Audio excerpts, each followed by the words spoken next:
Thank you very much, Rihanna. It was really interesting. Okay, now we will have Mohamed, Shabana, and he's going to talk about the role of education in fostering social enterprise.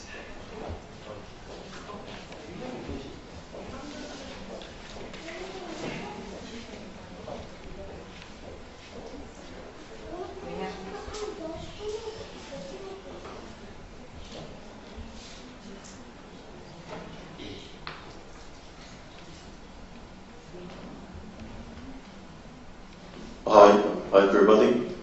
The title of my thesis is Socially Responsible Entrepreneurship, Education, a Qualitative Study Among Egyptian Teachers.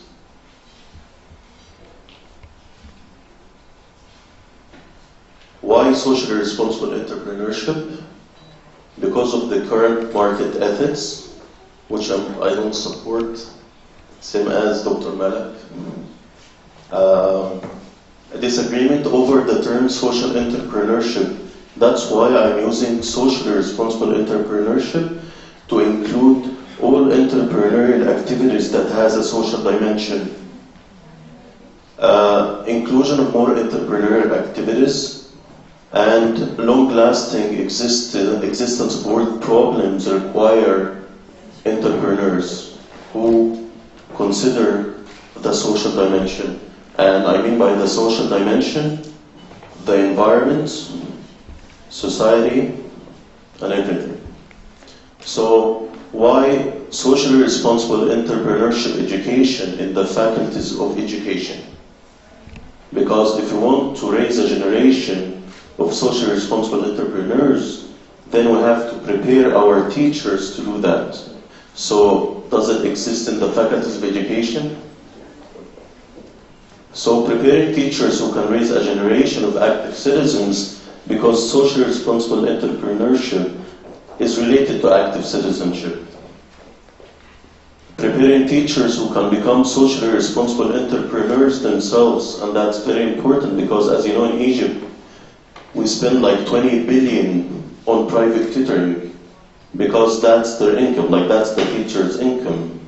So if we give them an idea about entrepreneurship, or social responsible entrepreneurship, that might help them find an alternative to private tutoring.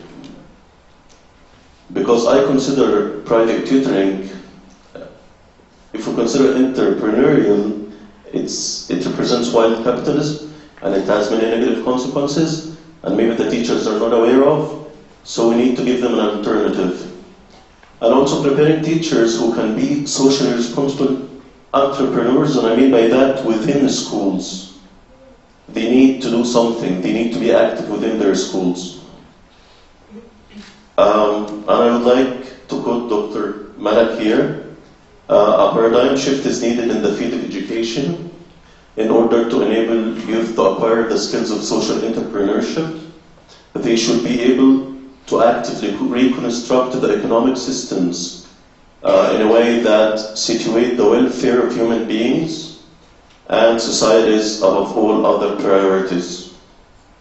And in Dr. Malik's paper, Dr. Malik's paper is about co-ops as a third way, and actually I find co-ops more sophisticated and it's more beneficial. So maybe I would go for that next time. My theoretical framework is Paulo Freire. Why Paulo Freire? And here comes Dr. Nagwa, because she told me you are bringing two contradictory worlds and you have to make it clear how you are trying to find like the connection or synthesize between these two words. So I find a room in Paulo Freire's philosophy for socially responsible entrepreneurship and not just entrepreneurship. And there is a big difference. In Paulo Freire's philosophy, we can find liberation, we can find humanization, we can find empowerment, solidarity, transformation, and these are all can fall under socially responsible entrepreneurship, in addition to critical pedagogy. And what I like also about Paulus, that he talked about critical pedagogy in the classroom and also in the faculties of education. Why Finland as a comparative model? Although one might think, oh, Finland is number one in education, how can we relate it to, or how can we compare it to Egypt or whatever? Actually, I translated the Egyptian vision for education, and it resonates with the Finnish in some points. So if we are claiming that that's what we hope for, then we have to work for it. So why Finland in entrepreneurship education? In Finland, they integrate entrepreneurship education from primary to adult education. And also they have active citizenship and entrepreneurship as a cross-curricular objective in primary and secondary education. Also in Finland, they address entrepreneurship education in the educators' professional development programs. And they provide student teachers with entrepreneurship education. And it's the only country that has compulsory entrepreneurship education courses in 3 departments of education. In addition, they have it also as elective courses. In Finland, they develop teaching curricula for entrepreneurship education through collaboration of different ministries, businesses, governmental organizations, and NGOs. Still, they have a problem there. Teachers are worried that entrepreneurship education might create wild capitalism. So they need to work on the social dimension for entrepreneurship education. And we can start our entrepreneurial education considering the social dimension right away. My research questions: to what extent is social responsible entrepreneurship education a focus within Egyptian faculties of education? What are some of the obstacles as well as best practices of socially responsible entrepreneurship education in Egypt? My methodology: a public university in Lower Egypt, semi-structured interviews, 6 questions, and the participants were 7 female graduates. Maybe I have a problem with the number, I have to admit. But I was exploring what's happening there. And the 7 participants, their gender mentioned either A or A minus, which means they are top students. 3 of them actually ranked first in the university. 2 English teachers, history, 1 teacher mathematics, 1 teacher philosophy, 2 teachers, and social studies, 1 teacher. And they're all 2015 graduates, so they just graduated. And the data analysis, I used the thematic analysis model developed by Brown and Clark, 2006. My findings and discussion, and actually I will try to make or connect my findings to social responsible entrepreneurship. According to the European Commission guide, which is a very good guide for faculties of education when it comes to entrepreneurship education, entrepreneurship education should be ingrained in the vision and mission of the faculty of education. So it's not just about presenting entrepreneurship course, it's about a vision and mission for the whole faculty of education. So I didn't find for sure entrepreneurship courses in the faculty of education that I examined, but there are other issues that need to be considered. So the first category or main theme that I had was academic practices.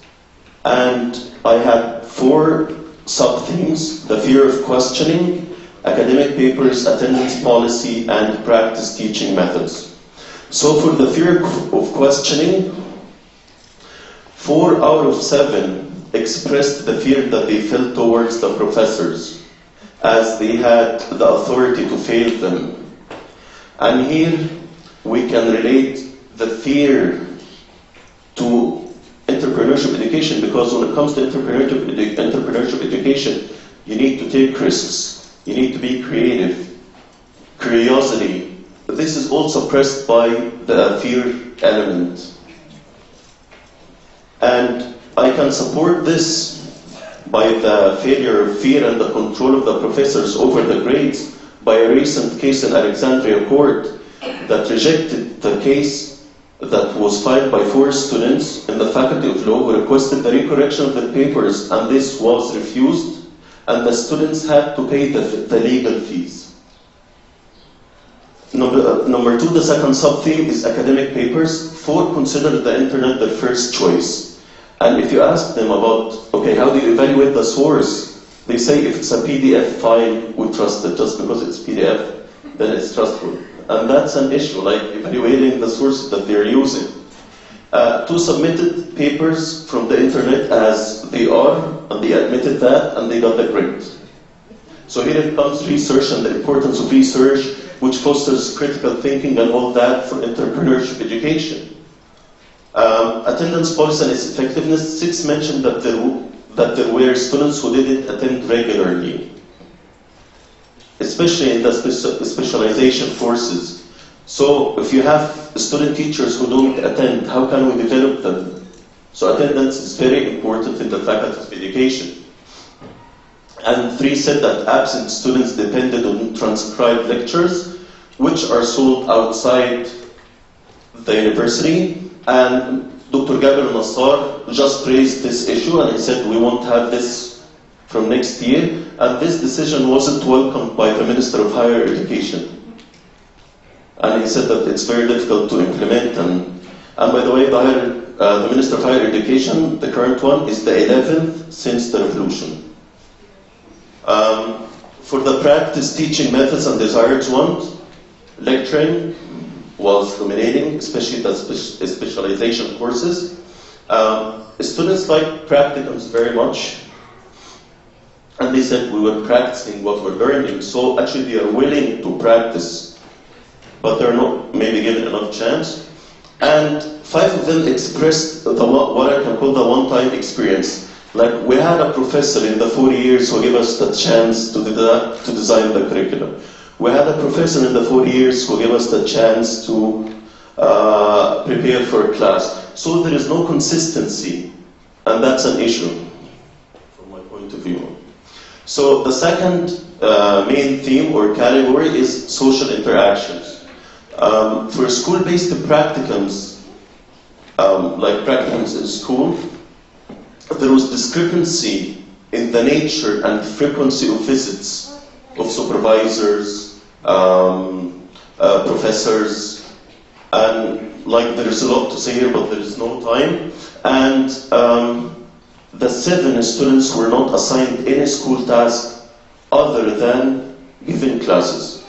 And so how can we ask them when they graduate to do something in the school other than teaching, if in the 4 years we didn't ask them? And I can relate that to social responsible entrepreneurship, like being entrepreneur within this.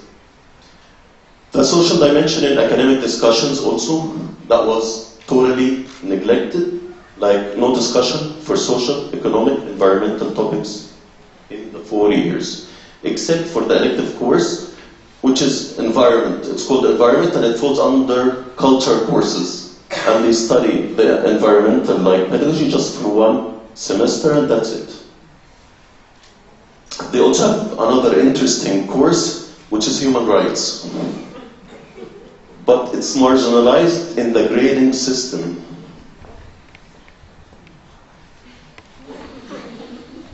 And for the missions and visions of the Faculty of Education or the Minister of Education, they never discussed it with their professors. So they were never asked to discuss the mission and vision, give their ideas, what they think, never. One of the participants told me, when I asked about the social dimension, no, this is not our field. We are here in the Faculty of Education, which is for teacher preparation, and not for discussing social problems in our governorate or elsewhere. Also, okay, so the third sub-theme, cooperation with other entities, cooperation with other entities, it's not a common practice, which is also important for social responsible entrepreneurship. They refer to the conflict in scheduling, like they would tell me, okay, Yeah, we hear there are speeches or we have guests, but we have classes, we have sessions. How can we attend? Should we leave our sessions? So the conflict in scheduling and not organizing that within the faculty actually is a barrier for the student teachers to attend extracurricular activities if they exist. Social responsible entrepreneurship courses, it's not one of the elective courses as I mentioned, and founding a business even was never discussed with the student teachers. Although they showed interest in doing that, they said, oh, we would like to learn that. That would give us a chance to do something in our village. That would be an alternative than tutoring. We don't want to give lessons. That's what they said. We don't want to give private lessons. The limitations and recommendations, using other qualitative methods, and that's a weakness. Maybe focus groups, observations, more participants, and also maybe from both genders. But actually, for the faculty of education, they studied more than 75% are females. Examining different faculties of education, not just the one I studied. I don't want to mention them, but I mean, but that should be done like cross-nation. Collaboration with different countries in the field of socially responsible entrepreneurship education research, and maybe you can target Finland, if I can recommend that, because that would help us a lot. And for sure, I would like to end my presentation thanking Dr. Razan. Dr. Razan told me injecting the social dimension is very important. I would like to thank Dr. Nagwa for her feedback. And I also would like to thank Dr. Jennifer. I would like to thank Jason from UCLA. He helped me a lot with the paper. I would like to thank Dr. Manak. Your paper is an inspiration for me, and it showed. I would like to thank Dr. Heba. Dr. Heba, thank you very much. The theoretical, I tried to make the theoretical framework as strong as I could, because I know that's a main concern for you. I would like to thank Ms. Dina Riyad, Living, and Ms. Salma Seli. I would like to thank Ms. Reda, and I would like to thank you all. I would like to thank my mother and my wife.